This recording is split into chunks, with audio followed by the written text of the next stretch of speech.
ఇక కేదార్‌ని తన కొడుకుగా ఒప్పుకోకుండా చేయడానికి వైజయంతి మాస్టర్ ప్లాన్ చేసి సుధాకర్ విషం తాగబోయాడని అబద్ధం చెప్తుంది. మీ నాన్న ప్రాణాలతో ఉండాలంటే అది నీ చేతిలోనే ఉందని కేదార్‌ని బ్లాక్‌మెయిల్ చేస్తుంది వైజయంతి.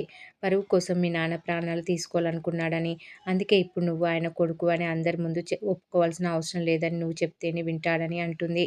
మీ తాతయ్య కూడా గొడవ చేయకుండా చూడాల్సిన బాధ్యత నీదేనని కోరుతుంది.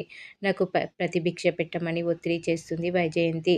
ఇదంతా చూసిన కేదార్ కరిగిపోతాడు. నాన్న కోసం నేనేమైనా చేస్తానని వైజయంతి చేతిలో ఒట్టేసేలోగా జయదాత్రి ఆగమని చెప్తుంది.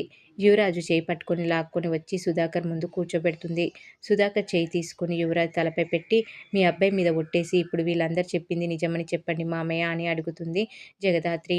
మీరు నిజమని చెప్తే మళ్ళీ జీవితంలో కేదార్ మిమ్మల్ని తన కొడుకుగా ఒప్పుకోమని అడగడని చెప్తుంది. అంతే. ఆ మాటలకు వైజయంతి, నిషిక, యువరాజ్ షాక్ అవుతారు. సుధాకర్ లేచి నిలబడి భార్య చెంప పగలగొడతాడు. వీళ్ళే నన్ను బ్లాక్మెయిల్ చేసి నోరు విప్పకుండా చేశారని చెప్తాడు. ఇంకోసారి ఇలాంటి పిచ్చి పిచ్చి వేషాలు వేస్తే నేనే చంపేస్తానని హెచ్చరిస్తాడు సుధాకర్.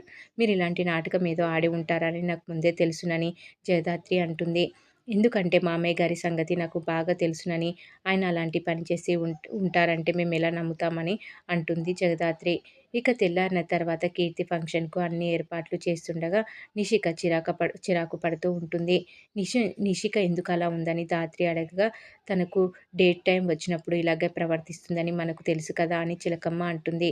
ఖచ్చితంగా ఈ ఫంక్షన్ జరగకుండా ఏదో ప్లాన్ వేస్తూనే ఉంటారని అంటుంది. అదేంటో మనం తెలుసుకొని ఆపాలని అనడంతో వైజయంతి, నిషిక ఏం మాట్లాడుకుంటున్నారో తెలుసుకోవాలని చిలకమ్మ అంటుంది. దీంతో ధాత్రి చాటుగా వెళ్ళి వాళ్ళు మాట్లాడుకునేది వింటుంది. అప్పుడే తనకు డేట్ వచ్చిందని, ఇప్పుడు నేను కింద ఉంటే పూజ దగ్గరకు కావాల్సినవి తీసుకురమ్మని చెప్తారని అనగా చిలకమ్మ, ధాత్రి వింటారు. ఇప్పుడే దీని విషయం అందరికీ చెప్దామని చిలకమ్మ అంటుంది. మనం చెప్తే అబద్ధం చెప్తున్నామని అంటారని, కాబట్టి నిషిక నోటితోనే నిజం చెప్పించాలని ధాత్రి అంటుంది. ఇక దేవుడి సామాన్లు కడగడానికి రమ్మని నిషికను ధాత్రి కావాలని పిలుస్తుంది.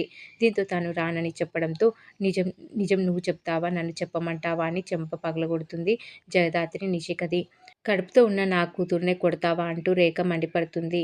అసలు ఇది కడుపుతో ఉంటే కదా ఏమైనా జరగడానికి అని అనడంతో నిషిక నిజం ఒప్పుకుంటుంది. దీంతో వాళ్ళ అమ్మ కూడా నిషికను గట్టిగా తిడుతుంది. ఇలాంటి విషయాలు ఎవరైనా అబద్ధాలు చెప్తారా అని ధాత్రి మండిపడుతుంది. యువరాజు, మామయ్య, వదిన ఎంత సంతోషపడ్డారో తెలుసా అని ఆగ్రహం వ్యక్తం చేస్తుంది జగదాత్రి. అప్పుడే అక్కడికి వచ్చిన యువరాజు విని నిషికను చూసి అసహ్యించుకుంటాడు. ఇంటి పనులు తప్పించుకోవడానికి ఎత్తులు వేస్తే ఇలా మెడకు చుట్టుకుందేమిటని వైజయంతి అనగా రేఖ వింటుంది. దానికంటే బుద్ధి లేదు. మీరు పెద్దవారు. మీకు కూడా తెలియదా అని అంటుంది రేఖ. ఇంటి పనులు తప్పించుకోవడానికి ఎవరైనా ఇంత పెద్ద అబద్ధం ఆడతారా అని మండిపడుతూ ఉంటుంది. మరి ఏం జరగబోతుందనేది రాబోయే ఎపిసోడ్‌లో తెలుసుకుందాం.